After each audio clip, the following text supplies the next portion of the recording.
Shall we? Hello, everybody, and welcome to the Ultimate Schmoedown Aftershow. I'll be your host on this episode. My name is Boggs. I'm with my girl Soul. How are you doing today, Soul?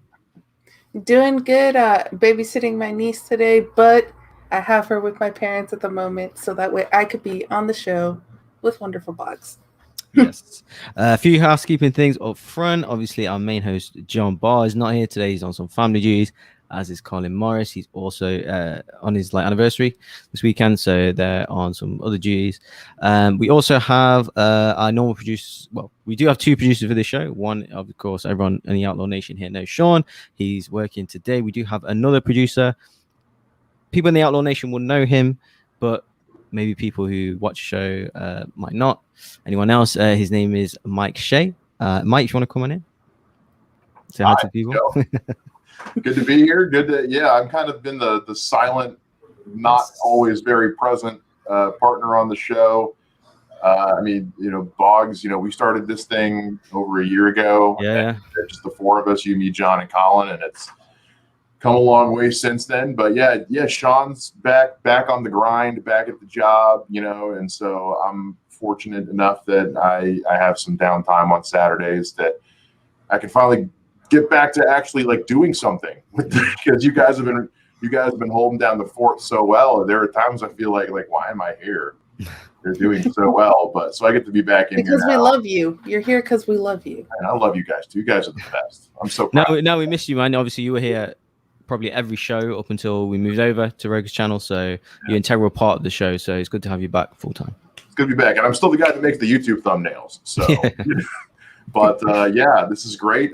Yes, Drunken Prayer. Yeah, it's me. Holy crap, I'm here. So it's the famous Mike Shea. Yes, he's back. Holy crap. Yeah, forget the John Roca channel. This is the Mike Shea channel. I'm kidding. I'm kidding. Holy crap. Don't tell Roca. Don't tell Roca. He's not. I'm kidding. All right, guys. I'm gonna step back out and let you guys take the reins from here. All right. Yeah. Speak to you later. First as well, actually, we had Jader Paramo last week on the show. Obviously, he just recently played. He came on the show just before his birthday party in Miami. How did he do? Was it 305? Is that it? Something like that? 305. Yeah, something like that. And he on the show, he invited you to his birthday party. You said yes.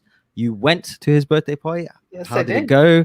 Tell us all the secrets. Tell us the den secrets. Give us all the gossip. There wasn't a lot of den secrets, but there was a lot of fun. It was an outdoor bar, and it did rain at one moment. So then we all went underneath the tent. And so then people were yelling at Jader because it was raining. And so I have some videos of Jader, my ass is wet because of you. Like one of his friends yelling that out. So I got some really funny videos that are blurry because it's raining, but people yelling at Jader. Okay. But it was a good night, right? It was a good night, yeah. Appreciate that, Jada, inviting our girl Soul. So yes, yes, thanks for that. We've got some shout outs to do first, right, before we bring in our special guest today. Please go ahead, Soul. Yes. Remember, comment on the videos below after the videos go up and then you get to hear your lovely name and your lovely comments here on this show. So first we have Dean Morgan, who said, this was a hurricane of an episode. Hey. Very punny there. Indeed, indeed. And then we have Chris Taylor going, it was great to hear how a fan like Jader became a Schmoedown player. Great interview panel. Yeah, he was a normal fan, came to the Orlando thing, got that golden ticket, went up on stage, won. I was there in Orlando when I saw it, and just to see four people have a chance to possibly be in the Schmoedown, and then he got flown out from Miami to LA to be in the Schmoedown. If you want to hear his full story, go check out last week's episode. Yeah, check out the interview. He tells us kind of his backstory, how he got into the Schmoedown, how it is living day to day and stuff like that in the game. So yeah, it was really fun, awesome guy, and he's now a friend, like a family friend. Can you say? Is that? Yeah. Yeah. He said we're now family. Yes. I Yes. think there's some memes there too with Dom Toretto. He drives past my house all the time, but we're family now. 305, baby, 305. And 305. Just to remind everyone as well, obviously we are on John Roca's YouTube channel. Please subscribe to the video if you subscribe to the channel if you haven't already. Like the video. We do have super chats open. Obviously, Streamlabs are open. That's this way. If you have any questions for our guest as well, please send them in via Streamlabs. And of course, they'll get read out on the show. And subscribe to the Patreon. So many perks of that. Sol hosts a show with John on the Patreon. And also, there's so many things. They have their own fan league. In every division, also all kinds of things going on. So all loads of fun there. But let's get down to business. So we've got a lot of 4 matches, not the usual 5, but 4 matches this week. And we've got a guest with us. Yes. So our first guest played this week, and she's representing the Corruption. I was going to say the dungeon. Corruption, of course. She is Claudia Dolph. Awesome name. Bring her in. Hello. How dare you forget Corruption? How dare you? This is the dungeon. I don't know. I was like, don't say anything other than Corruption, Boz. I was trying to incept the idea into his head for him to say the correct thing. No, because you moved teams last year, right? It was like, what teams? Yeah. Oh, I was traded quite a few times. That was a whole thing. Hot property, I guess. Hot property. yeah. So how you doing? Obviously, this current pandemic still, I guess. How's things? How's life? I can't complain. I'm still here. I'm still alive, right? We all are, so that's good. It's relentless, right? This whole thing. But thank goodness we have things like, the Schmoedown and stuff to keep us entertained, and like the whole community keeps us engaged. So I think that's something positive. Awesome. Yeah, thanks so much for coming on as well, sparing time in your busy Saturday. I want to ask busy Saturday. I went to Taco Bell and I made a cocktail. Right, You're in LA, right? That is busy. That is busy. How's things in Corruption? Obviously, like you said, you moved faction a few times and stuff. How's things with them? Because they've got some big players. So kind of standard, I can imagine, is high and stuff. So how's that going? It's the best. They're the best. I love them so much. Like they've all become really great friends, and I'm very protective of all of them, and I'm so excited for seeing Marisol grow and blossom, and just everybody's the coolest. Like Klee came over and hung out in the pool with me the other day. That was fun. It's great. I love them. Yeah. Awesome. Before we get into your match, you have a few questions about, last season, obviously you played in studio just before, obviously everything got shut down. Right before. I was going to ask that. So how was the transition? Because that studio match, you played against the Warfather, big guy, loud, with the hammer. Rob My Burnett, again, big guy, loud, rowdy audience. And now you've just played on your screen, just quiet, you yourself in your living room. How's that transition and how different was it? It's interesting. It's that first match, that was such a weird time. Obviously COVID was in the air, literally.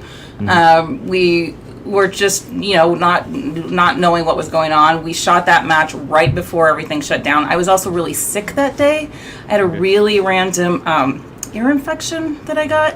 So, the whole thing is kind of a blur. And then, we wait a year and a half, and then I play again. And it's just a different vibe. But at this point, I've been on so many Zooms and StreamYards and stuff. It wasn't that odd. And I think it was a pretty great transition in how they moved the matches from shooting live to on screen. I don't know what's happening here. Sorry. It's Taco Bell. Taco Bell happening. Yeah, exactly. Yeah. So, so we'll get into your match, and then obviously we've got a number of Discord questions to ask you, and some other questions as well. But any questions for Claudia before you get into the match? Yeah, it's match related because we have Christy Vee, who's known as the Fan League 4. Did that help going in, having some tape on her to be able to possibly watch some of her Fan League matches to know which way to navigate playing against her? Kind of. It's interesting studying for we study all the time. Corruption we're really good about getting together and studying and quizzing each other all the time, and a lot of it is also thanks man. But a lot of it is just you watching stuff on my own. I also watch a lot of talk shows, old talk shows and stuff, because you can watch as many movies as you want, but it's hard to retain that, and sometimes just seeing, you know, an actor or something talk about the movie and who they co-starred with and their director and stuff, that I seem to retain that a little bit more. And then I can watch Christy's, you know, matches, but again, it's like you don't know what questions you're going to be asked anyways, and so you just have to try to navigate that, you know, and just try to do your best. I also just don't, you know, I don't know. I don't have a thing where I think I'm ever going to lose, even though I did lose the first one. But, you know, like I just have to, you know, like I think it's my dance background. It's like you just keep going. You don't quit. You got to finish, and, you know, you just, you know, move ahead. So, yeah, I mean, I try to, I you know, obviously I did watch her matches, but again, I don't know how much that helps for me personally. But I have questions for you guys. Go ahead. Because I need it. We didn't agree to that. No. I need to know where, like, how did you guys start this? How did you find the Schmoedown? Like, what are your backstories? I was just going to ask you that. How did you get into it? But our thing is that, well, Roker put out an audition to setting up an after show. Him, Mike, obviously you've met, and Sean, obviously you know, and yeah, them three just put out on their social medias, you know, doing a Schmoedown after show on the Outlaw Nation, and please apply. And myself, Colin, and Johnny are not here today, but they all applied, and you know, a few other people did, but we managed to get it. We were on our own YouTube channel, then Roker brought us over, and during that time Soul came over as well, so I think via Sean and John at Roker as well. So that's it. Yeah, we auditioned basically. We had to send in tapes, everything, so yeah, that's all it was. They auditioned. I was on the Patreon. You just walked in. They basically said, "Hey, do you want to be part of this?" And I go, "Sure, why not?" And I did have like an audition thing that I taped and was gonna send in, but we had like a meeting, and I came in and they liked me enough from the meeting that I didn't have to show my audition tape. Well, that's always lucky, right? That's always great. Yeah. And so well, hold on, I'm not done. Okay. And so obviously you're movie fans. What is your genres that you really, you know, go back to, or like what you've gone to, especially like in pandemic times? Like, is there something that you just like, oh, this is my home, this is what I love? I mean, I literally have a match on Monday, so I don't really want to say, but in the Patreon, in John Roker's Patreon. So no, but just some of the things that I've spent time on. Like I absolutely love Zack Snyder's Justice League. Fascinating! It's made me hate it. It's made me literally. I'm like obsessed with Man of Steel now. Really? So from the score.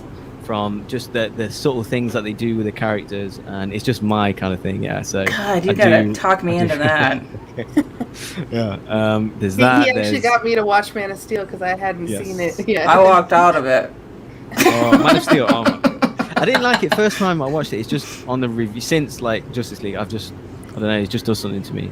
It's the scoring. Well, I'm older, so 78 Superman is just my. I can't, like, there's nothing better than that for me. Yeah, he's my favorite superhero of all time. But just that you hear that ding ding, and then you just like, whenever it's just like something floating in the back, you're just like, oh, he's coming. I don't know, it just hits me in the right spot. Yeah. Other than that, I don't know. I guess with the whole new slice of black cinema, I've been going over rediscovering some movies I didn't know about, or just refamiliarizing myself with that as well, I'd say. And those matches, those exhibition matches are so much fun. I gotta say, like, there's so much joy. I love it. I want more of those for sure. Well, yeah, your girl Klee. I mean, she's hilarious. I just love it. She's like constantly dropping F-bombs, which is my favorite thing in the world. Yeah. What about you, Saul? What about you? So, for me, I love like both fantasy, sci-fi, and historical fiction, both like books and movie wise, and then also in movies, I love a good comedy.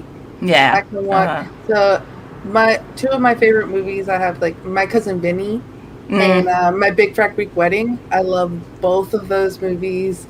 And then weirdly enough, like when I go like my top 3, then I'm like, oh, and then also 12 Angry Men. So that's like my like weird. It's so good though. It's so good. Yeah. So been rewatching some classic movies now, like just to like get more familiarized with those, because I very much have been like, okay, I'm just sticking to fantasy, sci-fi, comedies.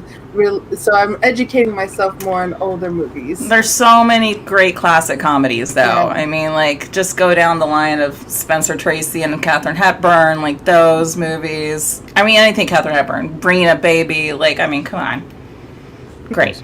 I have to give a shout out to the Karate Kid franchise, because Cobra Kai is my favorite TV show at the minute. I've just watched their movies over and over again. So, and they did such a great job with that. Like, they really like got the tone right for that show.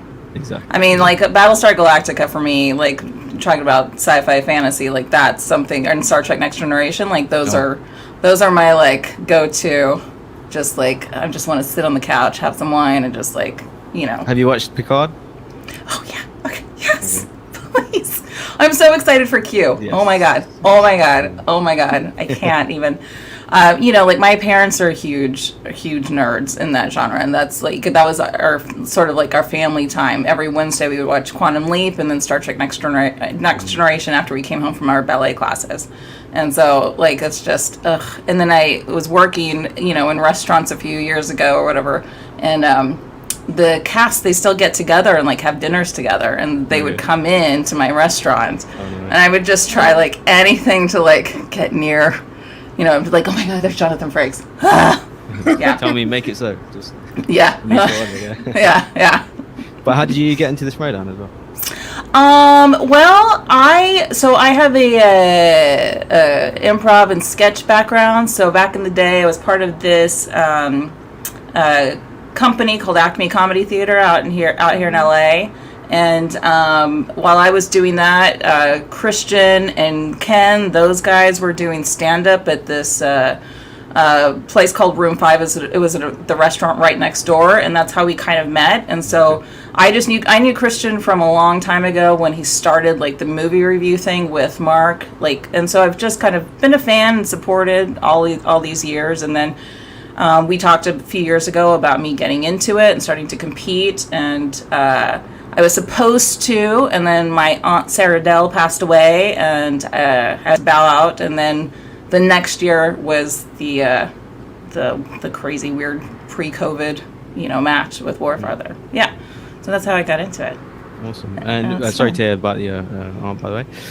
She lived a good life. She was in her 90s. And here's, this is so random, and not to get political or anything, but it was kind of a fun thing to find out at her funeral. So she did a lot of work in the South, a lot of volunteering with the civil rights movement.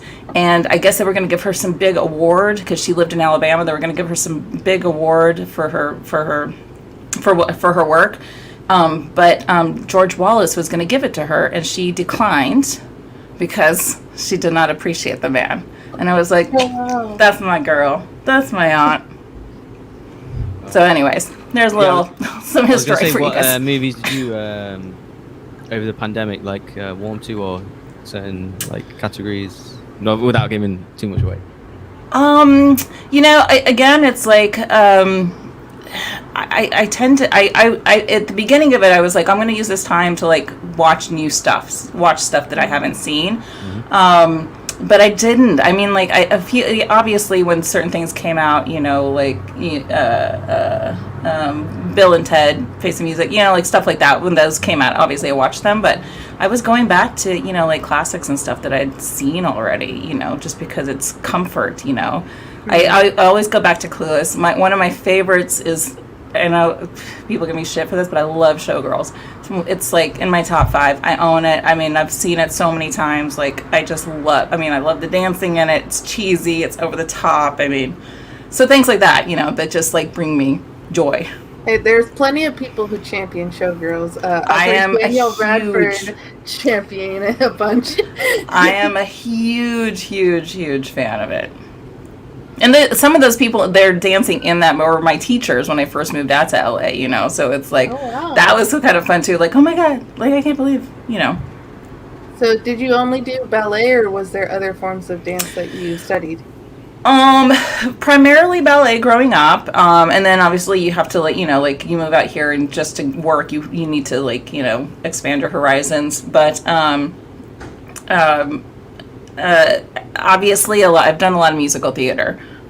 That's not a secret that's one of my strong suits because I am a fan. But it's also I just have a lot of knowledge in that area because I've done so much of it. So a lot of theater stuff, jazz, a little bit of tap. I'm not a great tapper, but it happens from time to time. Didn't you spin musicals on your first? I did. Yeah, the first one. Perfect, right? Perfect. Yes. What's the favorite musical that you've been a part of? West Side Story, hands down, is my favorite. And it's the favorite one that I've done. I just love the choreography. Every song is it's a hit, and yeah, it's just God, I love it. New one's it's coming perfect. Out soon. I know. I'm so excited. It's huge. It's huge for people, who are Latino, to see actually, like In the Heights, obviously, I'm a big champion of that movie. I want everyone to see it. I think it's gorgeous and beautiful and, and then to see West Side Story represented in that way too. I think it's going to be amazing. And that Rita Moreno is in it. And she's given her blessing, I'm so excited. God, I mean, she's just stunning. And that there's actual Latinos playing Latinos. I know. It was so funny. She did an interview on NPR a few weeks ago, and I was like, I've never heard anybody talk shit about Natalie Woods in this movie, but she did, and it was fantastic. And and she was only coming from the place of like, Natalie wasn't Latina. She didn't have, she just didn't have the background to understand the gravity of the story, and that's where she, that's where she was coming from. But I love her. She can say whatever she wants. She's in her 90s, or 80s. I don't think is she 90 yet? Is she in her 90s yet? I'm not sure. Have you seen One Day at a Time? Yes. Oh, God, it's such a good show. It's such a great reboot of that show. I love the first one. I mean, I've been around that long. I mean, kind of. Let's get into your match then. So, I believe you're doing this one. Yes. The first thing, both Andrew Guy and Christy Vee haven't seen Game of Thrones. I know. What's that? Crazy to me. It's so crazy to me. I freaking love that show. I mean, except for I don't know. That last season was just Yeah. It was a mess. I don't know why it's just like they just gave up. No, rushed it. They rushed it and they didn't have to. We have no more source material. Oh, let's just it was like, come on, guys. We'll go to the projects. Let's get this out of the way. God, what a waste. What a waste. It doesn't make any sense. It ruins the rewatchability of it for me. Yeah. Like knowing that's how it ends and that's the last few episodes. Like, I'm not going to. No. And it was, it had so many good moments and it was just like, why? Oh, God. I don't know. That can be a whole show in its own. Yeah, 100%. But going into your guys' round one, there's a few misses on both sides. Some stupid misses. It was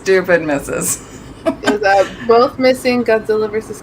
Kong, you missing the Matthew McConaughey Lincoln Lawyer, Christy missing the Michael Bay, director of The Island and Pain and Gain, missing Mrs. Doubtfire, Monsters University, so close there. And I have friends in that movie. I was like, oh God, I hope they don't see this. So being so close, answering Godzilla when it's Godzilla versus Kong, I know. answering Monsters Academy when it was Monsters University, where was your mind there, like getting so close to those answers but not getting quite there? Well, it was like I would just, I don't know, my brain sometimes works faster than, I actually so I was like, oh, I just need to take some time, and just sit a second. But I don't know, the one that happened in my first match too, was call me by my name instead of call me by your name. Just little mistakes like that are just so annoying. It's like those, I know the answer. It's just, it's so close. Well, I will say, I haven't seen, what was it, Lincoln Lawyer? I haven't seen that. So I didn't have any sort of reference at all for that. And then, there was the the Mrs. Doubtfire one. I've seen it, I love Robin Williams, but I've only seen that movie once when it came out, and for some reason it just didn't even like, I don't know. The question made sense, and I should have just been able to guess, but what are you gonna do? Flubber was a good guess, though. It was not a good guess. No, and all my faction mates give me shit for it, and they should. They should absolutely. Everyone is allowed to give me shit for that answer forever. Boggs, your thought on round one for both Claudia and Christy? Yeah, so I'll say, Christy, like I said, in your first match, you also, I think you only got 4 in your first round on your first match. So going into the second round, was that playing on your mind a little bit? Did you think, you just got a lot of making up to do, or were you what was your kind of overall thoughts? Because, Yeah, I mean, I don't. Obviously, you went perfect in your first round. In the second round in your first match, did you kind of think you got to do the same thing here? Yeah, 100%. But I don't really get. Again, I think it's just because my dance background. Like we are taught, like even if you make mistakes, you have to finish. You have to finish. And so that's just, and I'm 43 years old. I've been dancing for 40 years at this point. It's just like in my body and just in my DNA at this point. Just to, even if I'm down, like even if I know I've made these mistakes, but it's like, well, just keep going. The match isn't over.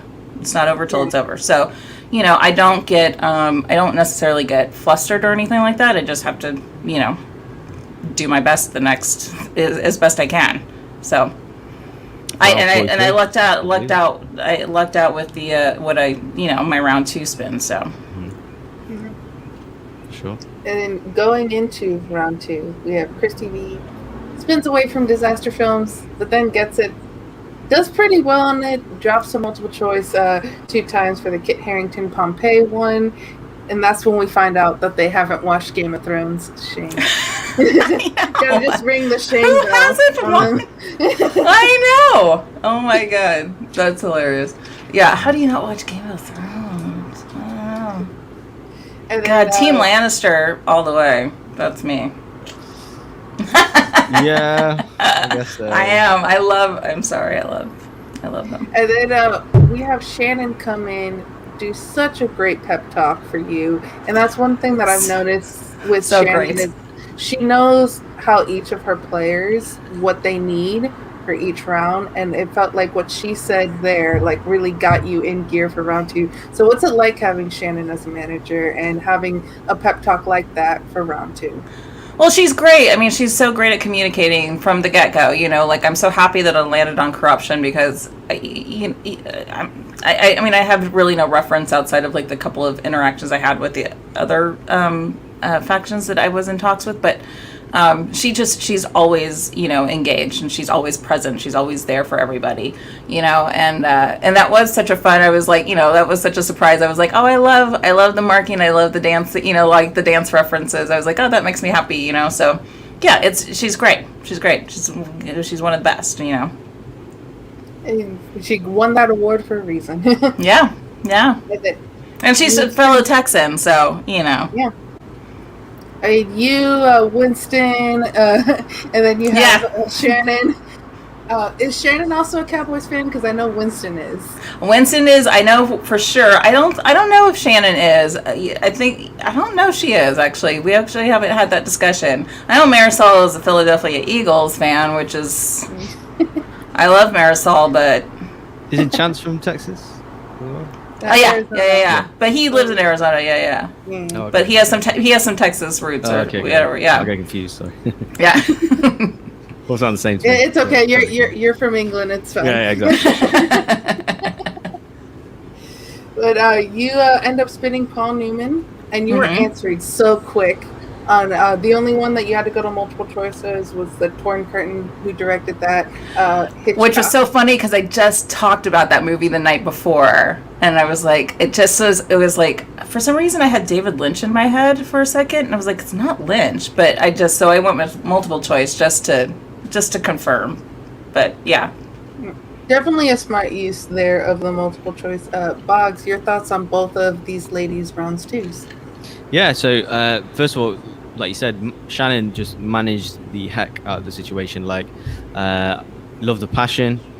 Seeing all 4 ladies involved as well, obviously, on their side as well, with Roxy and V. But yeah, just knowing whatever situation it is, she just says the right things, or whether it's just to take your mind off it a little bit, or give you the right pep talk, just keep your head in the game, because yeah, just ending on the first round in your obviously not getting the most points, seeing your first match, how well you done the second round. Again, you basically went perfect, went multiple choice once, so getting them points back, it was awesome to see. It just shows that you are a really strong second round player, and then going into an exciting third round where you don't know where it's going to go. She still had the lead, obviously 11-10, but I was more than once this season impressed with how Shannon deals with the situation. Mm-hmm. So I like the man management, or lady management, whatever you want to call it, but just dealing with saying the right things to the right people at the right time. That's not by accident, that's not a fluke, that's routine, that's every practice sessions, knowing the right, familiarizing yourself with different personalities, situations, when you're losing, winning, whatever. So I did that's exactly it. It's not just the day of the match, it's like all the work that's put in behind the scenes, leading up to it, and she's always there for everyone. So you can definitely see it on screen. Yeah. And who said the Cowboys are the worst? Get out of here with your comments. He's a Kansas City he does fan. that. Yeah, he does that. Kansas City. I cheer on Kansas City. Come on. Not anymore. I think that Bog's beef is now going to change over. Yeah, he's a pesky one, this guy. But going into the round 3, and what I like to call it, really it's the battle of 2 5-pointers. Yeah. Both of you miss your 2s and your 3s. You get the what about Bob correctly after using one of your GTEs. She doesn't get the Benicio del Toro 21 gram. Where was your head there when you had to use that repeat to get to what about Bob? Well, I knew the answer right away. I would be canceled from my friend group if my friends would hate me if I got a what about Bob question wrong. But I just took the JTE because I knew the answer. I knew that was going to be it for me. It's all up to however Christy Vee plays her, her third round. So I just took a breath. I took the JTE to take a breath and just go, all right, that's what about Bob? And let the Schmoedown gods act as they shall. And was that taking that breath just from looking at your round 1 and maybe going too fast, writing academy and university, and this time just be 100%. Be right. Yeah. I want to take a minute. I know it's what about Bob, and I just gotta hope she gets everything wrong. So. I also see some watching of live action Disney movies in your future. Hey, we're the Pollyanna. If it's Pollyanna, I'm Aces. I actually did start watching some, but again, the wrong ones, or whatever, and I don't know. Again. I'm not even gonna White Fang. Saw it when it came out, but haven't seen it since. So things like that, just things like that I don't necessarily revisit. I do need to revisit. But again, Pollyanna. If anybody wants to give me Pollyanna questions, Haley Mills all day long. I mean, when I was a kid, because we were such fans of that movie, went to the thrift store and got ice skates and took the blades off so I could have white boots like Pollyanna. I don't recommend doing that because you can't really walk in them. It hurts.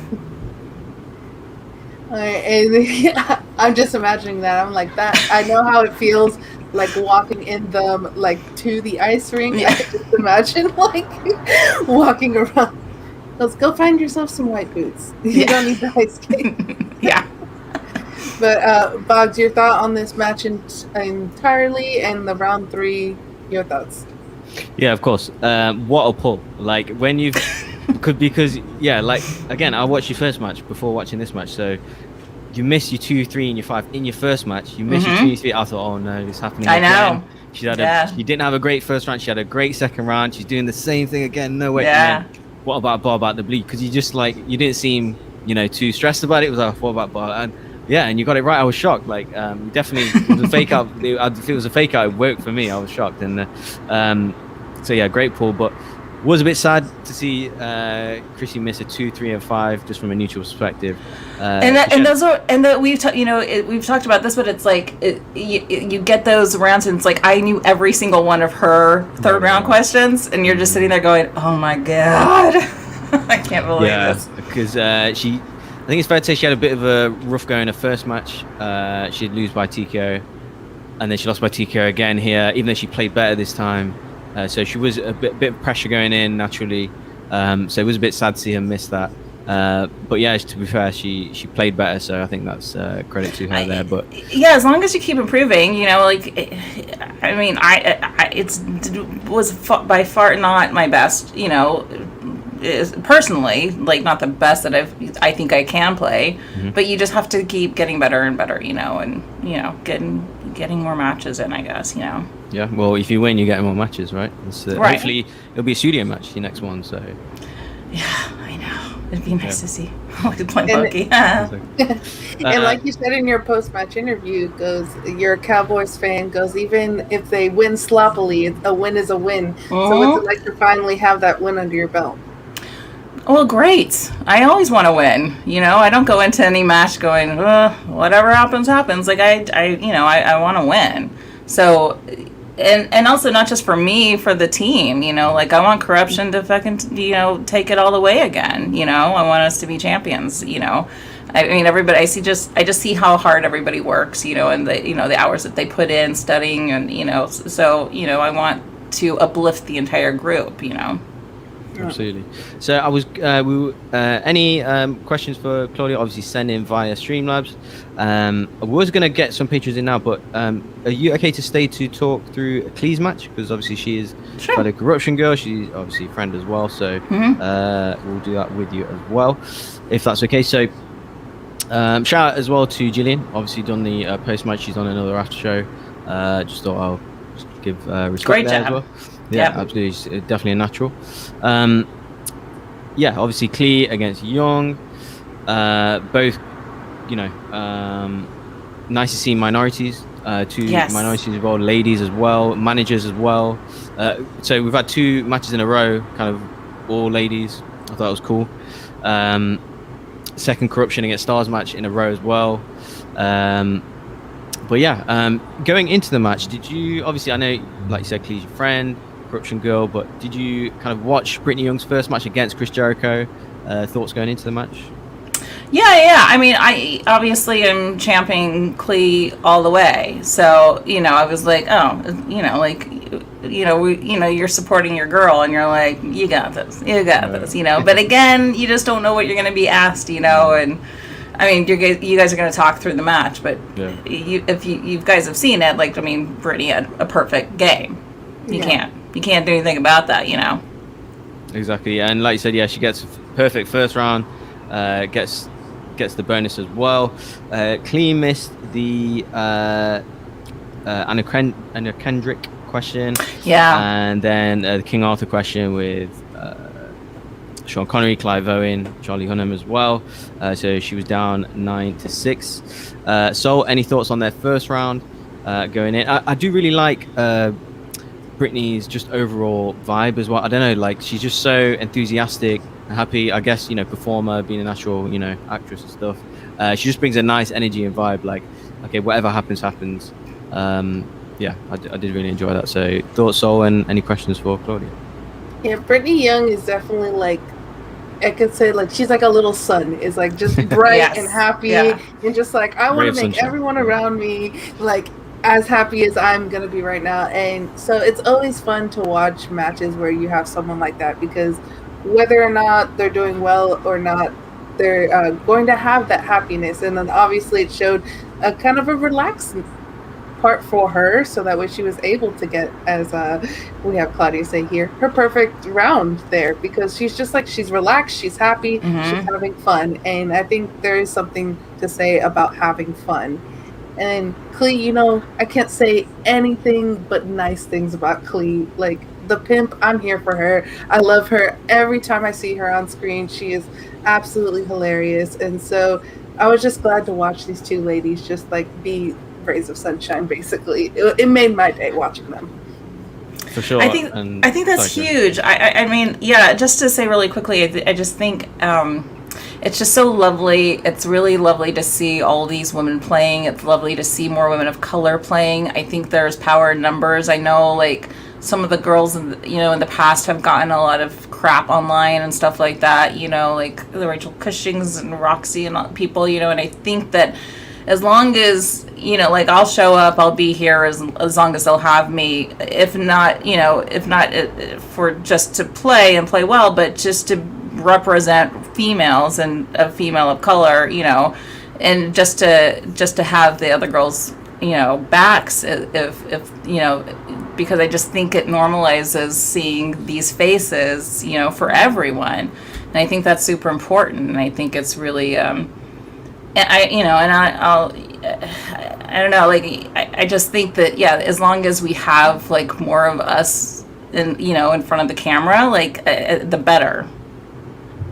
Yeah, well said. 100%. Exactly. Normalize it, and if we're brought to the table, we can play as well. That's the way I see it, and just give them the opportunity, and I'm sure they'll kill it. So yes, absolutely. And I did love Shannon's. She knocked the future out of Sabrina line. Like, oh man, that was so funny. But yeah, and of course PJ on the desk as well. That was a nice surprise. His first match. Nice seeing getting a bit of the limelight. Going into round 2, Klee decides to go first. She lands on opponent's choice, and she's given 2000s. She gets her first 2-pointer. Well, she does manage to navigate the round. She goes perfect, goes multiple choice a couple of times, and then the second round, obviously Young goes for Stephen King, spins off that, lands on John Hughes, goes absolutely perfect again, knocks it out the park. Pretty sure she picked that on the wheel. I was gonna say context-specific questions. Yeah. Yeah. So she's done really well there. So thoughts on round 2, Claudia? I mean, like, it was just such a it was this fabulous match through and through. Like, I think everybody played really well. Again, you just can't beat like a perfect game. Answering so fast as well. Like, yes, yeah. I mean, that was her slice, man. That was like Hughes was hers, and come on. So but again, like, as long as it's right, like, ultimately it should be entertaining, and that's what it was. And I think, it's just obviously I want Clee for the win, but because I want the points. But it was a fun. You guys, there's like Mad Max happening out here right now. Dom Toretto is now in LA. He's not in Miami right now. He's in LA. Glendale is hardcore, guys. It's hardcore. Yeah, so I did feel a bit for Klee because in effect she spun like opponent's choice twice. Obviously landing on opponent's choice and then her getting her strength. It's like, but she still obviously kept in it. Ending the second round 17-12. But so before getting to the third round, any thoughts on the second round? See, I can't like count out Klee at all because if you watch that Black Cinema match, like, she was down for most of that and then she came out at top. So I was looking at this and I was like, Klee's been here before. She's gonna make it through. That was my thought watching through I know. this match. And it was very much of a like the Schmoedown gods are not going Klee's way at the moment, but things can change on a dime. And you never know. They truly can, yeah. Yeah, Claudia proved that exactly. So she's the standard bearer. So for corruption, from moving forward. So the obviously third round happens. She gets a 2-pointer. Who directed Wolf of Wall Street. Then she missed her 3-pointer, which is the Gladiator question. Joaquin Phoenix was his first Oscar nomination. Yeah. And then she missed a 5-pointer, which was the line from Willy Wonka. So unfortunately she did lose by TKO, but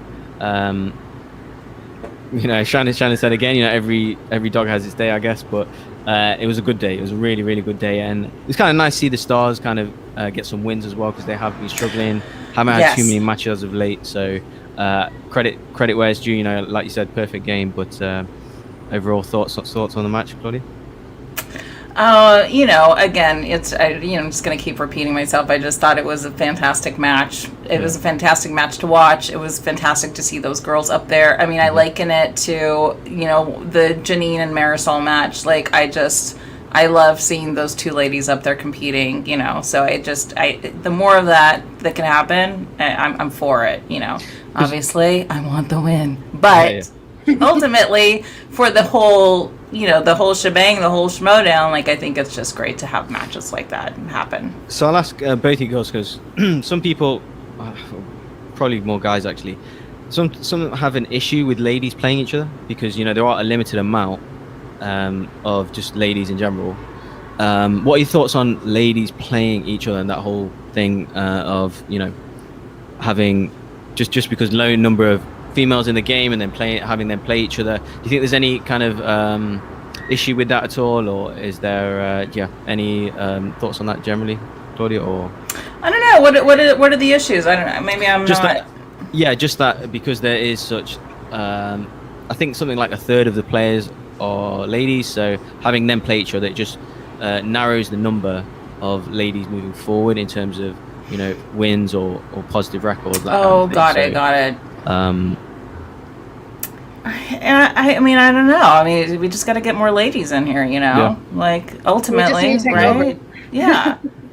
You know, there's so many dudes. So many dudes. Sure. But yeah, it's often an online discourse. I love the dudes. I've dated lots of them. Just, you know. we need more. There's a time and a place. Sure. Well, it's getting better. Obviously, you know, every, you know, this season there's more, and, you know, hopefully we'll get more moving forward. But so that's 2 matches down. We are now going to ask you some Discord questions. So this is Discord from John Roker's Patreon. Sol, have you got some questions for us? Yes. So the first question is from Jeremy Miller going, what's your favorite genre of film that you love to watch? For me, I don't know. I'm all over the place. I mean, I'm just such a big fan of movies in general. I would say, I mean, comedy such as you know, it's you know, I wrote sketch for so many years. I mean, that's something that's just I love. I mean, I love comedies. I love making people laugh. Like, that's hugely important to me. But I also really enjoy the sci-fi and fantasy. Like, that's a part of, my parents are huge nerds. My dad collected comic books. I mean, they still are at the midnight opening shows for all the superhero movies, you know, still to this day, you know, like, so that's in my DNA also. So, you know, I don't know, I'm all over the place. I want, you know, like a good movie, just a good, here, have you guys watched Gunpowder Milkshake yet? No. Not yet. It's gotten a lot of shit on Twitter, I've been seeing, and I watched it last night, and it was great fun. Like, I don't understand the hate. Like, I loved it. It's like it's trying to be John Wick or something. That's the kind of discourse. Yes, yeah. But it's not a John Wick. You know, it's different. It's, you know, it had a different vibe, and I thought it sat in its tone really well. You know, it's an over the top cheesy. I loved it. I was like, what are we hating? What did we want from this? What did we want? You know, like, there's some movies that are not. There's Citizen Kane, and then there's there's Showgirls, and we can love both. There's space for all of it.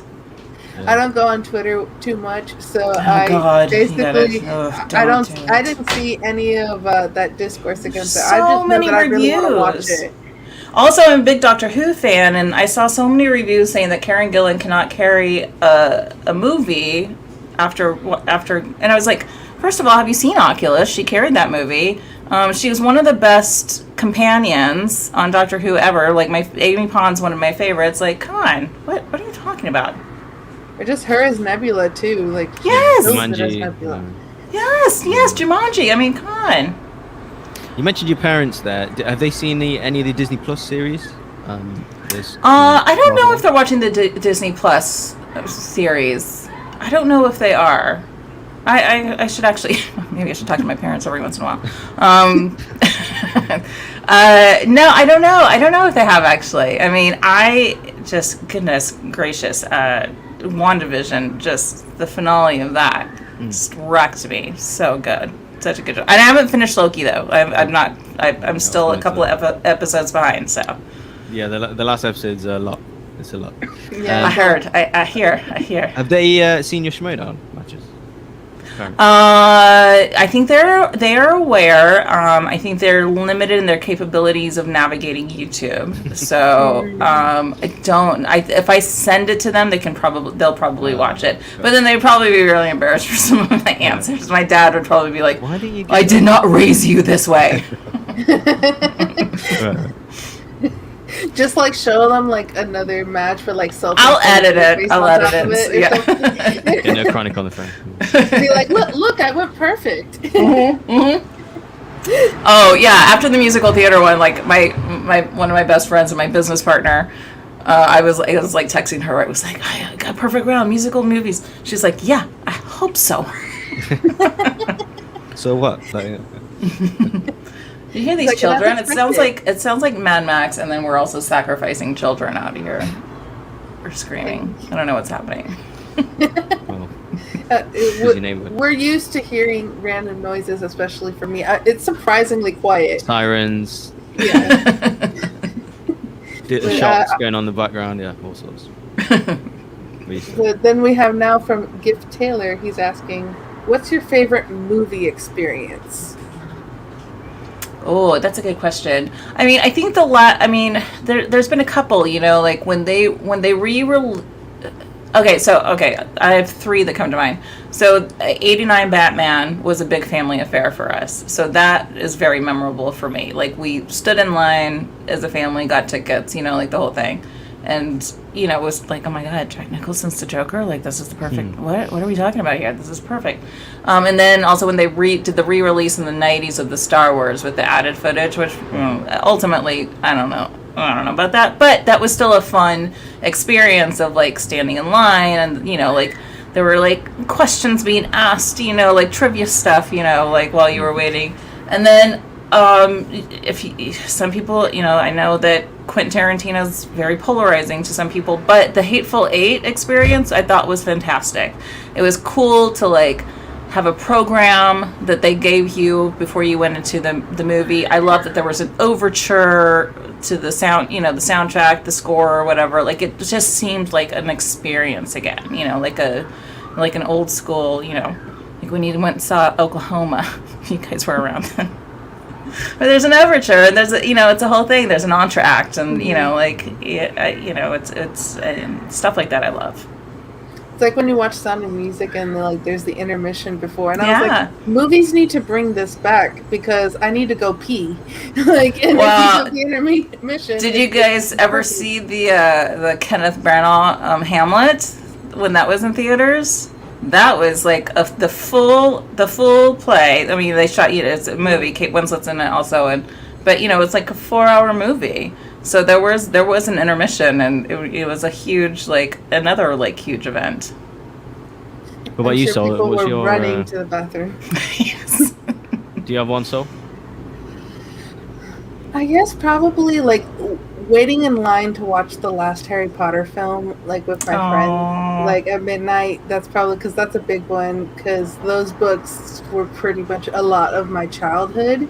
And so the fact that I got to Oh, you're so young. I'm so young. The first movie, I think I was 7 when the first movie came out, and then I was 17 when the last one came out. So it was literally there was all these pictures of there was these pictures of people look at how we looked in pictures of the first movie waiting for that, and in pictures now that we're almost adults.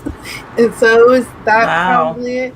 I think also too, just the look on the person who was ringing up our tickets when my mom took myself and my little brother to see Jackass 3D because we were too young to see it ourselves, and my little brother was pretty young, and so she was looking are you sure you want to take her, maybe him, to see this movie? Well, your mom sounds fucking cool, and that's a great movie to.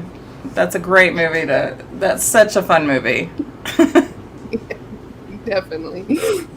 Boggs, for you. Yeah, mine is definitely. I watched Avengers Endgame in India. I was working out there for like 2 months, and like when so think of it like this: like the people there, the locals, they cheer when they see a superhero. Okay, so from the get-go, and every single person around you is standing up and screaming at the theater. They're throwing popcorn in the air. Yeah, it's like people running up and down. It's like I couldn't hear the movie. They had subtitles on, but I couldn't hear anything. So I went the next day with friends to watch it again, because it was just like it's like you're in a concert. I never experienced anything. It's the whole way through. So it's absolutely crazy.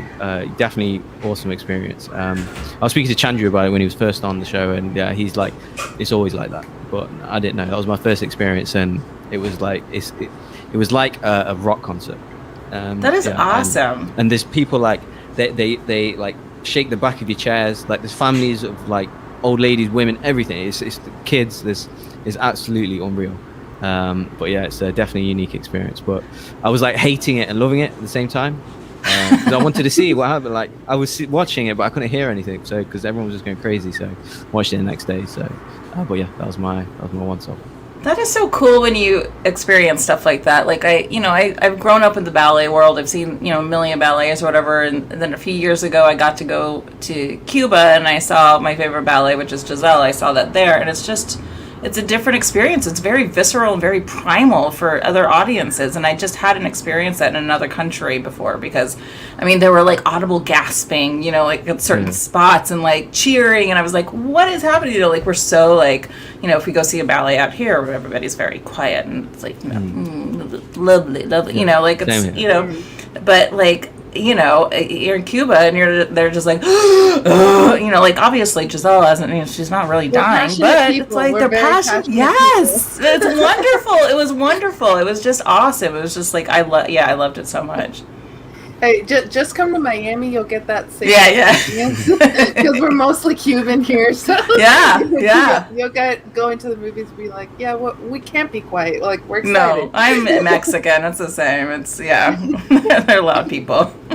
100%. Yeah. And then our next question here from Justin T. Who are some of your favorite directors? Robert Rodriguez is one of my favorite directors. I just love him. I just love, I love that he's been doing it from the garage since day one. I just like his philosophy and how he's a filmmaker. Stanley Kubrick, I just think is one of my favorites. I'm just in awe of everything that he does. And then I just watched A Quiet Place 2 the other night, and man, Krasinski's a great director.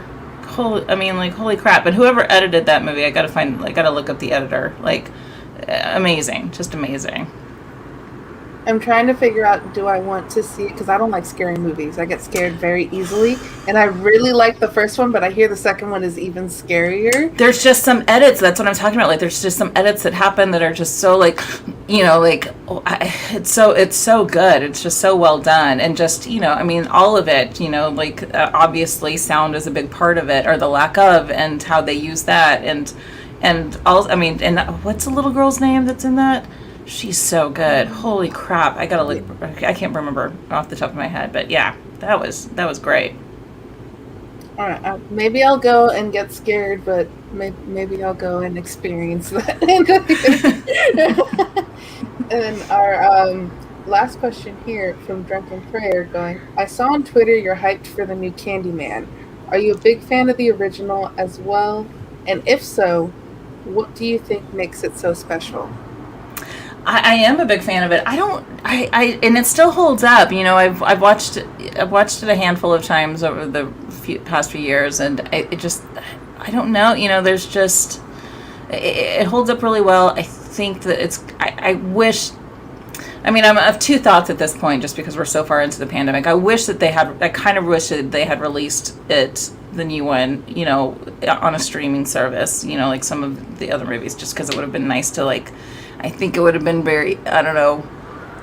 I really don't know exactly if how it relates to the original, but it just would have been nice, horror is very cathartic, it can be very cathartic. So, but yeah, I am a big fan of it. I don't know why. It definitely holds up for me. These children are screaming so loudly right now, and so it's distracting me.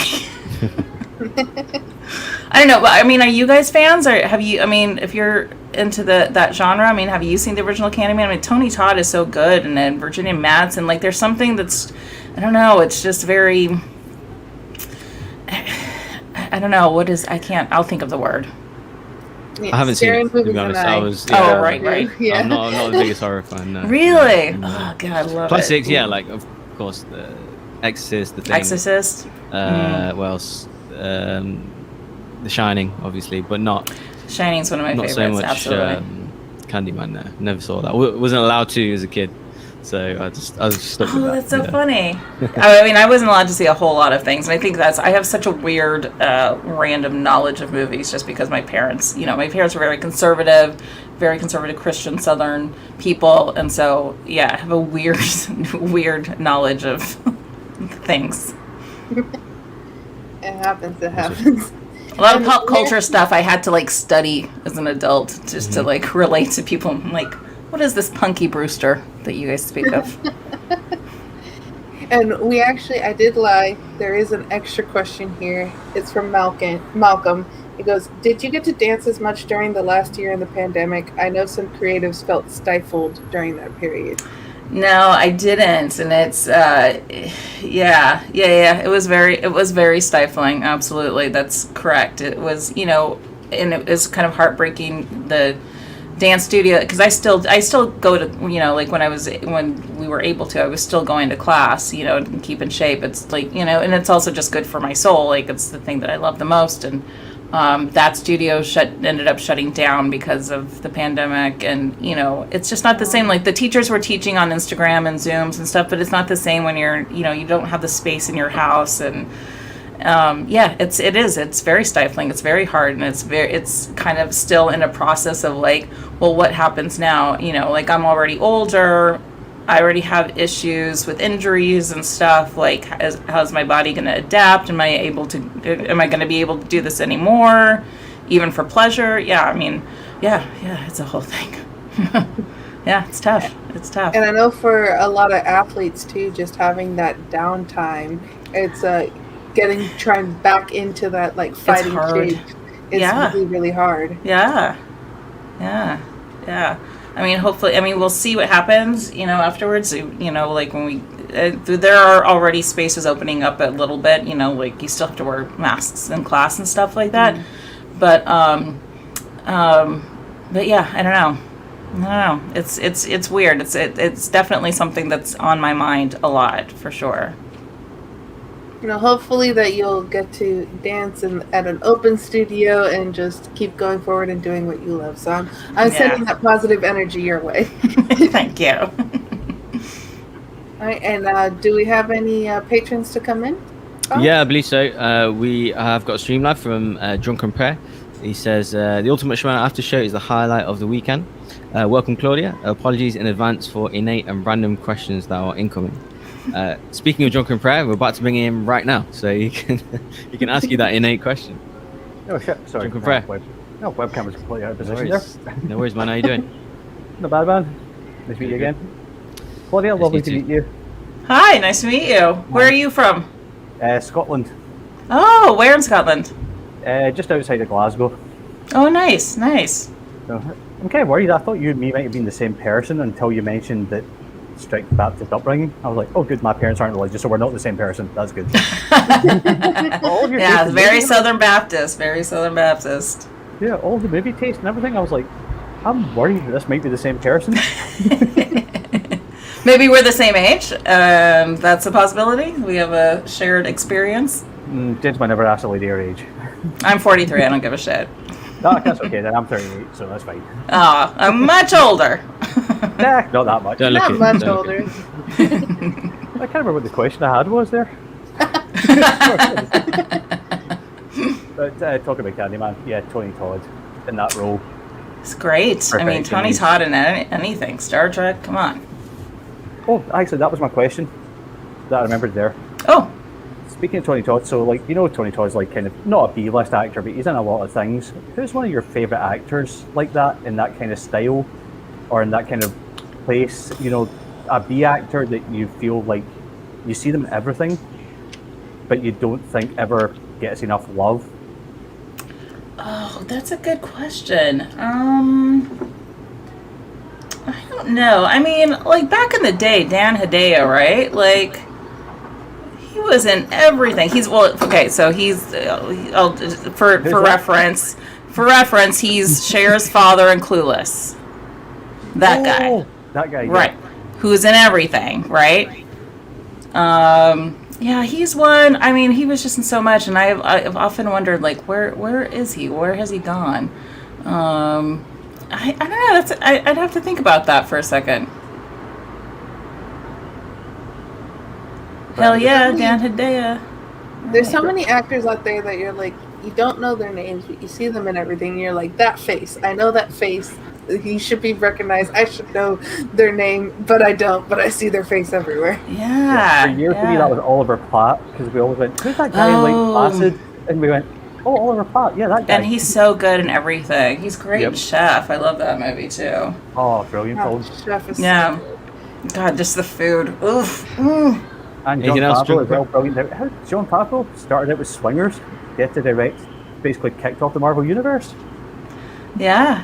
Also a former improv guy. Like he's, I think it's important when you have somebody who's actually a fan, like to make something like Iron Man. Like he's an actual fan, and he's got a sense of humor. He just gets it, and I think that's what set off the rest of the universe. And perfect casting with Robert Downey Jr. And people forget, like, alcoholic to play. Well, that's the thing. Like they took a shot. Like he wasn't on people's radar at that point. I think people forget that because he is so huge now and he's had such a great comeback. But it was a chance to cast him. That was a risk for Marvel. And perfect. Yeah. They're perfect. Yeah. Thanks so much, Jungle Bro. Well, that was it. Thank you very much, Claudia. Nice to meet you. Okay, and yeah, like Robert Rodriguez, now that he's the awesome work that he's done in The Mandalorian, he's got the Book of Boba Fett now. That's right, man, right project. Yeah, I'm so looking forward to that, which is this year. Yeah, that's gonna be exciting. Awesome. Just seeing the video of his filming his kids, and that's how he got the Boba Fett episode. It was like, hey, this is what I would do, and even that looks super cool. For so long. Yeah. Well, he's got his great book too. I forget what it's called off the top of my head, but if you're a budding filmmaker and you want to know how to shoot something for nothing, read that book. It's great. It's Robert Rodriguez. Okay. Now is the time of the show, Claudia. We ask if you would like, you can go to promo. If you want to call out anyone, if you want to say anything, if you want to just, I don't know, refer people to some movies that you like, anything you want to do, the floor is yours, please. Let's see. Okay, well, I would say enjoy Gunpowder Milkshake because it's a lot of fun. Let's promote the ladies kicking ass. I would also say please watch my show that I have with my partner, Chrissy Guerrero. It's every Friday at 7 p.m. and we just talk to really cool, interesting, independent artists, actors, comedians, dancers, ventriloquists, magicians, all sorts of things. So that's a thing to do. And Corruption's the best. I mean, I'll end it on that. Just support everything Corruption, and you won't go wrong. Nice, well said. Is there anything else you'd like to plug, or any other social medias, anything along those lines? You can follow me at Claudia Dolph across the board. Studio CNC is my company, and we have a lot of fun over there. We're on a little bit of a hiatus right now because my partner is doing some shows. American Mariachi. If you are in the Southern California area, go see that. But then otherwise, we get back to it next month in August, doing our little YouTube show similar to this, and then hopefully how we did in 2012. We started doing these live variety shows with all of these awesome cool performers here in Los Angeles. And so hopefully in December, we'll get back to that again. That's what we're eyeing. So if you're in the area in December, There you go. be aware. It's going to Go, be get a go few watch the Schmoedown Schmoedown, fans go there. to this. Yeah. Yes, exactly. We can do Exactly. Schmoedown and then live variety show. Absolutely. Thanks so much for coming on. Spending so long on the show as well, talking about all sorts, putting up with us and all the Outlaw Nation patrons and stuff. So thanks so much for that. So anything for Claudia before she goes? I just want to say all the love, like literally love and just positive vibes your way. That's all. Thank you. Same to you. Same to you. Thanks for so having much for coming on. me. Yeah, don't be a stranger, and thanks so much for coming on. It was awesome. Thanks. Thank Bye. you. She's fun. Awesome. It was Yeah. awesome. Yeah, awesome. But we do have 2 more matches to cover. Mhm. Obviously, it is the teams match first, and then we'll get onto the pay-per-view, and then we'll get going here. So probably a bit of a short show today than we normally do. But yeah, thanks everyone for this. Well, to prepare for the stream lab and for coming in. Who knows? Maybe we might get another Patreon in if we've got enough time. Who knows? But yeah, I believe you're covering the teams match. Yes. So going into this match, one side, you got Chaos Theory. You have Nick Harley's debut in the Schmoedown, FCL person being brought up to the big leagues. You also have Jacoby. I always forget how to say his name. I'm so sorry. Jacoby, yeah. Who he partnered with Janine, has had a perfect game, has been doing really well as a rookie this year. On the other side, you got S.W.A.G, drip, drip. Because my love, my heart. Both the Ice Pick and Meme Queen are absolutely hilarious. They've done really well, but just haven't had things go their way. They've had good games, but not wins. And you also saw Jen Kemp kill it in the free-for-all as well. So good matchup here. What did you think when you heard that these 2 teams are going to be playing each other? Yeah, interesting because obviously Nick obviously is from FCL player.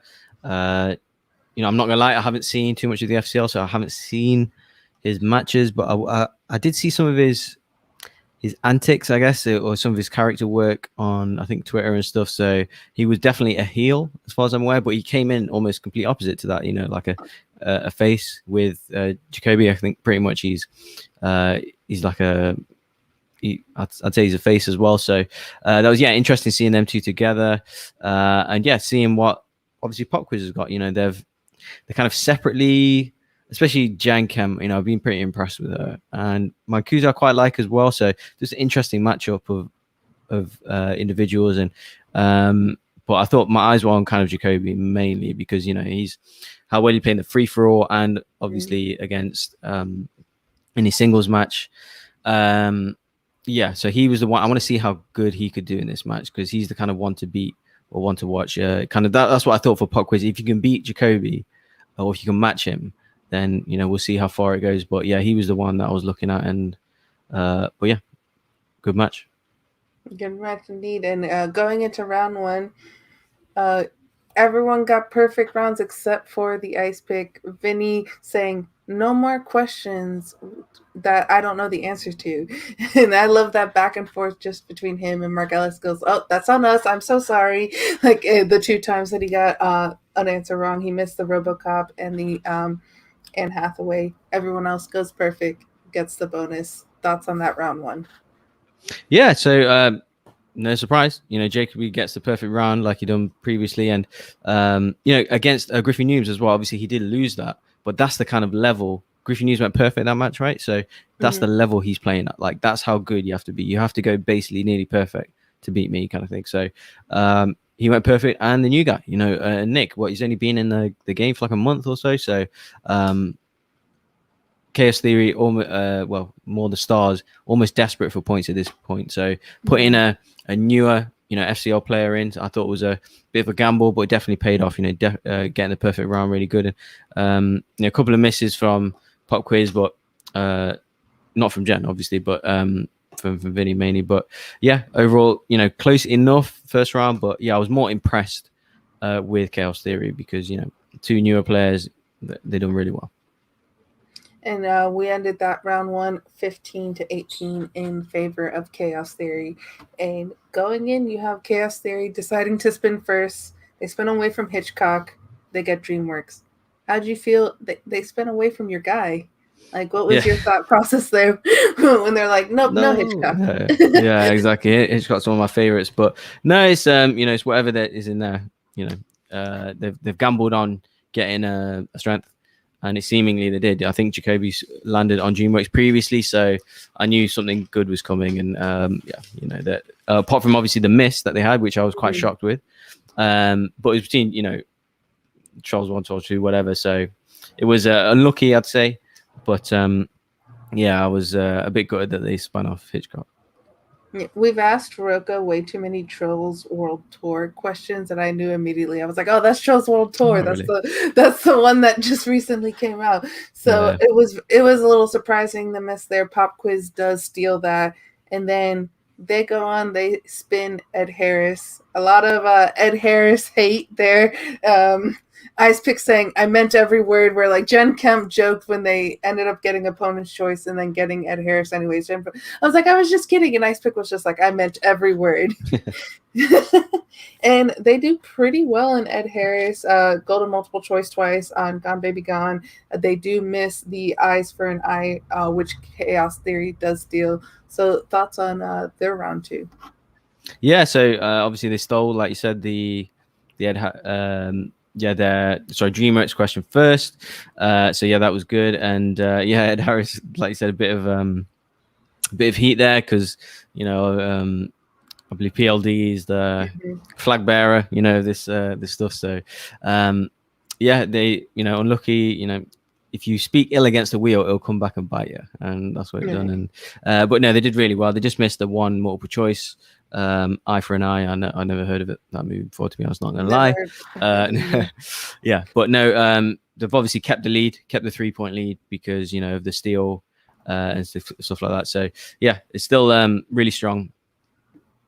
Oh no, sorry, the lead. So obviously Pop Quiz were then in the lead. So bit of a twist and turn because of the steal, but overall just solid match so far, back and forth. But you can almost pretty much bank on Jacoby at this point. Like, I feel like he's like a solid B player. So he's just under kind of the A level against people who are newer to the game, and he's already at that level. So I was kind of expecting them to do well in the third round, to be honest. And getting out of this round 2, they're still down by 3. So they didn't gain any, but they also didn't lose any going into round 3. So it was pretty much like, we're at the same place we were at the end of round 1. And you go in Pop Quiz for a 2-point thriller. Liam Neeson, Vinny answers that. Then 3-point fantasy sci-fi. Jen Kemp misses. She answers Mark Ruffalo. The answer was Robert Downey Jr. And then they do 5-pointer. And Jen Kemp almost was just like, no, it's The Orphanage. And then luckily Vinny was like, it's Devil's Backbone. I know this. He knew it immediately. He wasn't letting anyone else convince him that it wasn't, which we saw before with Marisol and with Adam, that she knew it was Star Trek Generation, but Adam kind of convinced her that it wasn't. And then it ended up being Star Trek Generation. So they missed that point in that match that they had. So I kind of like that Vinny was just like, no, I know the answer to this. We're sticking with this. This is the answer we're giving. And they were able to avoid the TKO there. But then you have Chaos Theory answer their 2 and their 3 and end up winning 34-33. So thoughts on the whole match and that round 3? Yeah, just the unfortunate kind of miss from Jen on the 3-pointer, the kind of darkly question. That's I just grew up because that's such a unique looking movie. I just thought maybe she might know it, even from the cover, because it's got that weird art style. Obviously she hasn't seen it, so didn't know the Robert Downey Jr. question. And they just need the 2 and the 3. Obviously Jacoby seemingly guessed it, but I don't think he did. I think he knew it. He was just being a bit playful with it. But overall, I thought I know. I just felt like, even though they're 2 rookies, I just feel like they're just more experienced. Maybe because Jacoby's had so many fan league matches, But yeah, they move on. So done well for the Stars. Obviously, second win, kind of in a row. Obviously Thursday and Friday, and yeah, on to bigger things. Yeah, Jacoby's proving that he's a good singles player. He's a good teams player now. Yeah, he's going to be a serious threat. And Pop Quiz, it's the first teams match. They still put up, I think, 33 points or something. So that was still a good amount. But yeah, we'll see where they go from here, because I think now S.W.A.G have got 3 teams, right? So they've got Misfits, these, and midterms. Midterms, final exam as well. So I'm not sure which teams are going to go in that teams tournament. I think you can only put 1 in, so I'm not sure if they're going to have another match. Who knows? But definitely interested in the singles thing, because I think Jen as well is a really interesting player. So and she's we'll see what they got. Threat as well. She also plays in IG. Yeah, and I love the chemistry of both teams here. I think that both teams worked really well with each other. Vinnie, like I said, hilarious. Jen Kemp, if you saw that promo that she did where she was just like the ice queen. Crazy promo. And she's like, and then her Elsa costume has to return it to the Disney store. So if you had not seen that yet on the Facebook group, definitely go check that out. It was really funny. But yeah, I can't wait to see more from both of these teams, because it was definitely a showing of like, both these teams are really good, and I just want to see them play again, even though Pop Quiz did lose. So I don't know who S.W.A.G is going to put in this team's tournament, if it's going to be midterms, if it's going to be Pop Quiz. I kind of want to see Pop Quiz again. Yeah, I'll shout out the FCL player Nick as well. His first match, getting not a promotion, but getting the call up basically and winning in your first match, proving that maybe it is worth a risk. Next time free agency comes around, I'll give a shout out to Brennan. He's in the FCL. Hopefully he's in the next. At some point he's going to get drafted, right? I think so. Whether it's this season or next season, whatever. Yeah, at some point he's going to get drafted, so he's worth a punt. And I'll shout out David Campbell as well, the Brit that's playing in there. So anything else on this match? Nope, I'm done with this match if you're done. No, so we'll just go on to the pay-per-view that happened, which is Schmoedown Battlefield between Mark Yodi Reilly of the Den and Liz Shannon Miller of the Usual Suspects. So so there was no Christian, I noticed, right, in all the matches. I think he must be kind of just concentrating on the studio stuff. Yeah, exactly. But yeah, Guy and Mark again. So going in, I actually thought, I think we said Liz, right? Both of us. So just because I kind of regret that now, because I've always been a Yodi fan, and like even though like I think his singles record was like 4-2 last year, so he beats good players. Last year beats Janine, Vito Drew, I forgot who else. Yeah, Janine, Vito Drew.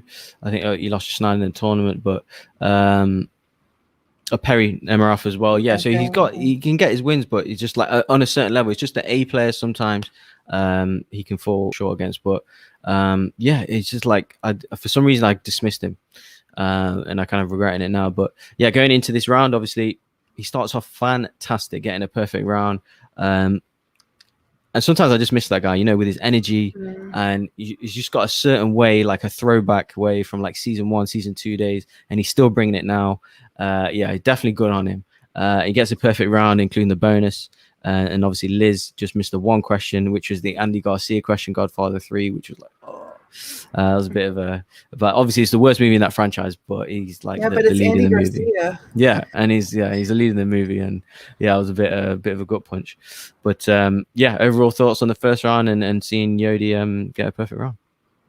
I think it was more when I picked Liz, it was recency bias. Like, Liz is an amazing player and definitely like deserves all the accolades of anything that, like, if anyone says anything bad about Liz, like, you're wrong, full stop. But she just won like last week, right, in the teams match. Yeah, exactly. So, I was watching and I was like, man, I really do miss Mark Reilly. And so it was one of those, like, I could have picked him, and I felt bad not picking, especially too because I love his manager, like, as we know. So I love Kate, and just I like seeing Mark Reilly play without having the attachment to Ben Bateman. He seems so much happier of a player. He seems so much more enthused. And seeing him too, just Kate seems like the right manager for him, because Kate's having a good time, being funny, being happy. And that's kind of what Mark needs. So I enjoyed just that dynamic between them. And I was really happy for him to get his perfect round, even though I did pick Liz in this match. Yeah, interesting points there. So first of all, I'll just shout out Tushka in the chat where he's saying he would like to see Ryko, Smithy, and Justin in the FCL as well, all Outlaw Nation Patreons. So, you know, I'll agree to that. You know, all good players. Yeah, shout Leah Logan in the chat as well, Jeremy Miller and Maddie in the chat as well. I mean, definitely with Kate there. Like, I definitely agree. Like, it's not so much Bateman. I don't agree there, but I agree Gucci. Perhaps not the right manager for Yodi, Mark Yodi Reilly. Kate definitely is. I mean, it's different, but the man management for Mark, he needs an arm around him. You know, like whether he's up or down, he's like, come on, you know, you're the champ. You know, you're the kind of you're the Rushmore player here, right? You're the, you know, getting his confidence. How you feeling, champ? You know, that kind of thing. It's definitely more applicable for him, I think, and I think it will bring the best out of him moving forward. So yes, definitely nice to see him with that right team now, and in the den as well. So because he can be like a leader in that team, especially in singles, right? Obviously they don't have too many senior players in singles apart from maybe Paul Preston, but like him, like they can look to him as like, oh, this is like, he's the kind of player. Like, obviously it is better to study, don't get me wrong, but he doesn't have to study. He knows that much, been a review for how long, so he is of high caliber.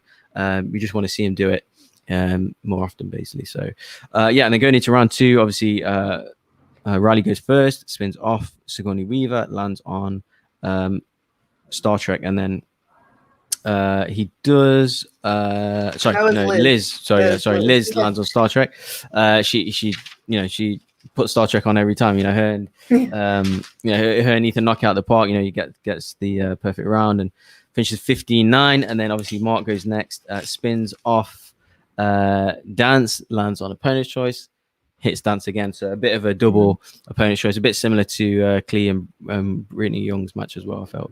And then he gets his first 2-pointer, misses his second one, an American in Paris, the Gene Kelly question, which Liz, of course, stole. Gets his Dirty Dancing sequel question. And the third one, it was a Backstreet Boys Magic Mike XXL question, which he got multiple choice. I still got it right, though. So, but he ended the second round 17-14 down. Any thoughts on the second round going into the third song? This was a lucky round two for Liz. It's what you need when you're going out of round one with a deficit is for not only you to spin your strength, but then also the opponent to also spin your strength. And well, he did get opponent's choice, but he was given, either way, he was getting Dance. And it was one of those that, like, I know a lot of people were saying Ethan Irwin, Star Trek. Don't forget Liz, too. She's a part of that team as well. She has to agree to put that on the wheel as well. And so she showed, too, it's not just Ethan Irwin that knows Star Trek. I know it pretty well as well. And so it was cool to see her flex on Star Trek, and then just like, oh man, Yodi goes, you can make it. You got this. It was one of those, like, I didn't pick him, but I was like rooting for him and cheering for him. You do, yeah. Like, which happens. It happens. So he was able to navigate, and he shows like what a veteran he is. He's been since season 1. So he's just like, okay, this is what I got. These are, and I need to make a lemonade out of lemons that I was given. Sure. Someone else who's good at Star Trek, Mike Shea, our producer, FCL. Look, hit him up. He's available. And yeah, I agree. Kind of Jeremy Miller in the chat there saying the virtual wheel loves this. I've noticed that even last season, like she just kind of hits her strengths continuously. Yeah. Like I don't know what's going on there, but yeah, she's definitely favorable to her. But yeah, shout out to Logan in the chat. Not long time no see there. Great, good questions. But yeah, and then going into the Outlaw Nation banter. Sorry guys. Yeah, and then going into the third round, obviously Mark goes first, answers his Meryl Streep Robert Redford question, which is obviously Lines for Lambs. Then he gets his 3-pointer, which is the Hotel Armies. I don't know if he knew that, but I fell for that hookliner thinker. Like he seemingly didn't know. Like, but I just think because his critic brain just kicks into gear, and he just gave the most educated guess he could. Great pull, I felt. And then Liz Shannon Miller landed her Igor Channing Tatum question 2-pointer. 3-pointer was the Blade Runner 2049 who played Gaff, which is Edward James Ohms. And Yodi does it again. You know, he seemingly pulled it out of nowhere, the 5-pointer, but the Diary of a Wimpy Kid, again, seems like he didn't know it, but and I don't know if he did or not, educated guess, but yeah, like you do cheer for him though. Like when he does it, you're like, oh, why did I doubt this guy? Or look at all the look at his record, even what is it, 14-9 now? Like, yeah, what, you know, titles he's won, big matches he won, teams tournament he's won.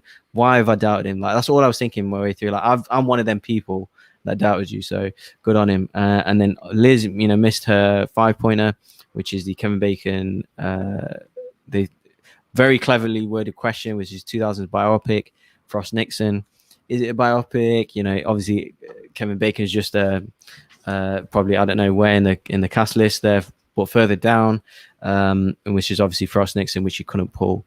So any thoughts on the third round, and just seeing Kate so happy, like, oh, so someone can do it for me, is, you know, that like yeah, it just works, like them two together. Like, how you feeling? He was like, yeah, you know, like not overly joyed, because, you know, he's like, I just got the thing like, oh, it was a bit of a relief. He's got bigger fish to fry. And yeah, because people, you know, how they write him off and stuff. I'm just happy for the Den, for Kate, for Mark, because obviously Liz is unlucky, but like, she's I'm sure she's got a team match coming up soon, so she'll be in big matches as well. But overall thoughts on the third round, so and how the match went. It was kind of like a self-fulfilling prophecy for Liz, because in her promo she goes, when I lose, I only lose to champions. So if I lose today, I'm losing to a champion. And it kind of was just like, oh, now here's a self-fulfilling prophecy, losing to a champion there. Which, that's just, look at Liz there. That is something just like to hold your head high of, like, the only people she's lost to are people who have held the belt. That shows what kind of caliber of player she is. So definitely props to Liz in this match and just her Schmoedown career in general. And then just Mark Reilly, he showed his 3-pointer, 5-pointer. Like, he's been in this industry. He's been reviewing movies or hearing about movies, doing things like movie talk and stuff now on his show and the Good People Association. They're like, he knows what's going on. So whether or not he saw these movies, like, these are movies that you hear about, and just having that ancillary knowledge is so helpful in the Schmoedown. And so I think too, it was one of those like, okay, I got to sit here, I got to think, I got to take my time, use the JTE, get this answer. And it seemed like it came out of nowhere, but he definitely had that ancillary knowledge. It was kind of just one of those like Josh McCouga moments where like you answer, you hope it's right, and it ends up being right, and you're like, oh, that is the answer. He even got up for one of them. I forget which of the two, but like he got up and like walked away. I think it was a 5-pointer. Yeah. He was just again, that's like an old school move to do something like that, right? So yeah, I definitely enjoyed it, and I kind of agree with Leah Logan there in the chat. I completely doubted Reilly in this one, but props for him to pulling it off. And this ends the Suspects 7-game win streak, because they were on absolute fire. So yeah, I think the rest of the league kind of needed that. It's a good point, well made. But yeah, any final thoughts on this match? No, just like both of these competitors, they're absolutely great. Can't wait to see what they do in the future, and like put some respect on Mark Reilly's name. Like, yeah, for sure. I should have, going into this, I wasn't really doubting him. I thought it was going to be a good game, but I just had so much faith in Liz from what we've seen this year so far, that I think like going forward, I need to like really fully think on like, yeah, this is the guy who was the first champion. This is a guy who gets doubted way too much. I even said when Kate drafted him, I was like, this is a good draft because people don't think of him as highly as he should be and think that he should retire. And no way. He's showing this game. He's like, I'm still here. I'm still really good. And I can still pull answers out of my ass. And I think that can help with the Den in terms of like tournaments and things like that in singles, because I think maybe Peggy and Jess Sloth, they're the only wins that they've had in singles, right? So if you're going to pick 4 people, Are you going to put Paul Preston in, or Ben Goddard, on losing kind of things? So no, obviously Paul's won one match as well. So I think now Yodi with this big win, I think he's a shoo-in. So in terms of singles tournament, so I'd pick maybe out of the three between them, amongst them basically. So awesome win for him. Alonso Duralde as well hasn't played, so she's got a tough selection there. But it's a good problem to have if you're a manager. That these are kind of problems you want. They're not personal or professional picks, so fair play. But yeah, I think that's it. So we are going to do our picks for next week. I know the schedule is a bit up in the air, but we're going to act as if a couple of days ago we had a schedule and stuff.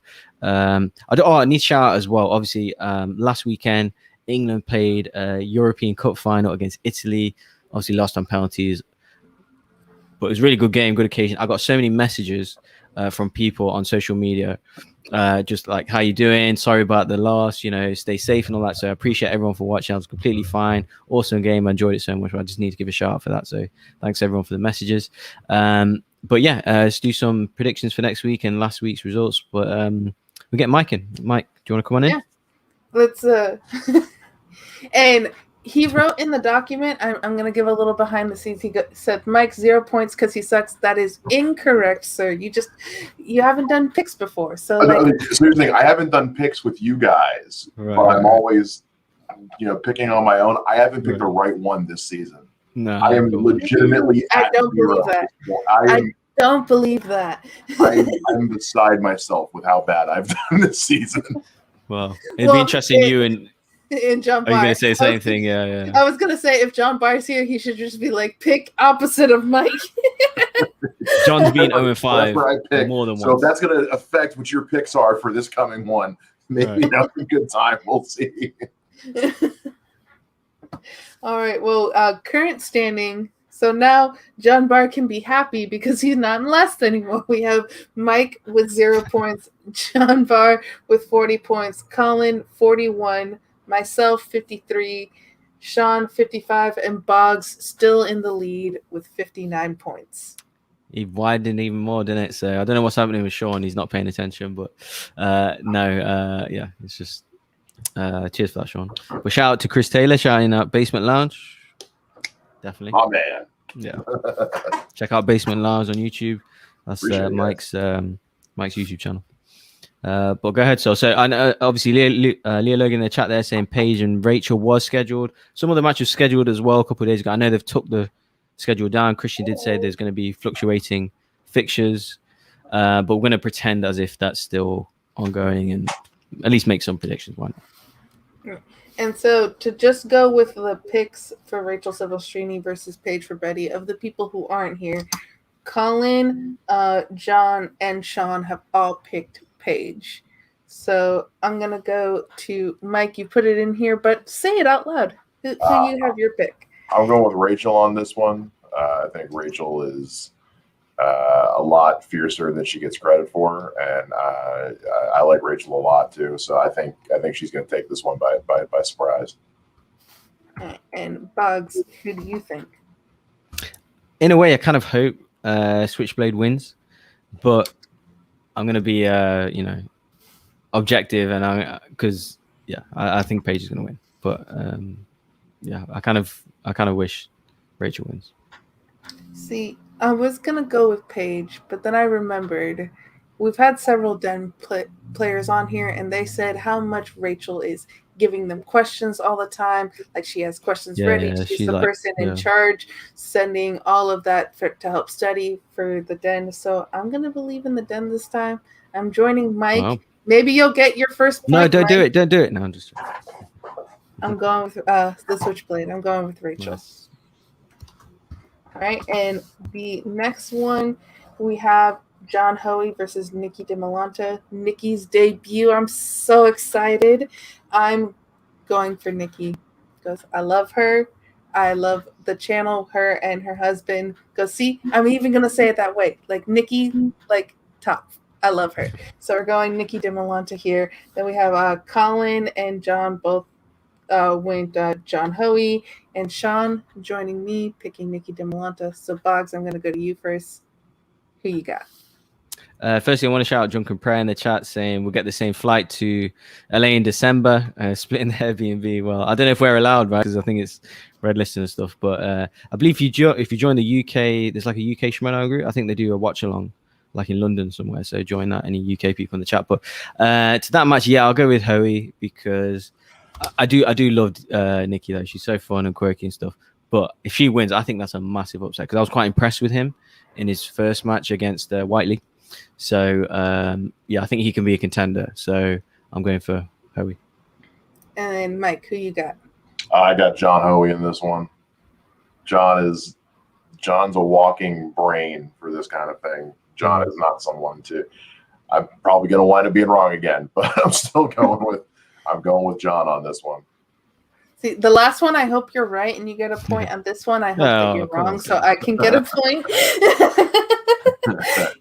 And then we've already picked Jesse Swift versus Jacob Wittenben. All of us have picked Jesse Swift, but Mike didn't say who he has. So, Mike, who do you have in that match? I'm also picking Jesse on this one. So, full sweep across the board. Jesse Swift has the Ultimate Schmoedown Aftershow support here. This will be the true test of whether or not I'm cursed. So, yeah, well, we will see. We will see. Maybe now that you've done your picks on camera, maybe it'll change for you. Yeah, now there's a record of it. Yeah, okay. now we can document my failure. Probably apology next week. But I think that's it, guys. Let's start wrapping up. Mike, is there anything you want to plug or anything? Just, again, all the love in the world to Sean Barreto for everything that he's done running the show so far. Real life rears its ugly head once in a while. Lord knows I know that. But I'm happy to be back, and he's still working. He's not going anywhere. We're just shifting duties around. So it's fun to be back in the driver's seat and hanging out with you guys. And I'm ready for what's next. And Justin, I will smash you in Star Trek trivia. So we're gonna see what happens. Star Trek is better than Star Wars. And See, I think we need to get Mike Shea to come into the Patreon league and play Justin in Star Trek because Justin right now holds the crown for Star Trek at the moment. He beat Sean Roca. Did you just do like a mic drop there and then just went? No, pretty much. Where's Sean? Bring Sean back. No, Mike's good, man. I've seen his fan league matches loads of times. He's a IG guy, so yeah, Star Trek. He's good. I've seen Justin's Star Trek match in the Patreon, so. Yeah, that'll be a good one. And Brennan too. Yeah, of course, absolutely. So plugs, yeah, I'll say thanks everyone for watching stream lives. Thanks Claudia as well. She was awesome. Thanks to everyone in the chat. But yeah, catch us next week. Everyone show Sean some love as well. Whether you have him on social medias or whatever, he's still helping out. He just can't be here every Saturday moving forward. But yeah, check us out on Pop Culture Universe. Trailer reviews, reactions, Loki reviews, Bad Batch reviews. I think we're gonna do a Space Jam review, and just anything that kind of comes up in pop culture moving forward. So I think He-Man starts maybe next week, a week after. So things like that. So anything you want to promote? Yeah, pretty much the same. Go check us over at Pop Culture Universe. We're doing a lot of cool stuff over there. Make sure to leave a comment because I get to read them out loud. And I love reading everyone's comments. So make sure to do it. We only had 2 comments from last week's video. Like, come on. I know you guys are better than that. You can leave some comments. Yeah, we had like 10 the week before. So come on, guys. Put your comments in. Put your likes in. But that's it, everyone. We'll check you all next week. We don't really know the schedule next week, but we'll have guests on, no doubt, and we'll make it a good show for you. But thanks everyone for watching, and catch you all next time on the Ultimate Schmoedown After Show. Like, comment, subscribe, join the Patreon, all that good stuff. So see you all next week.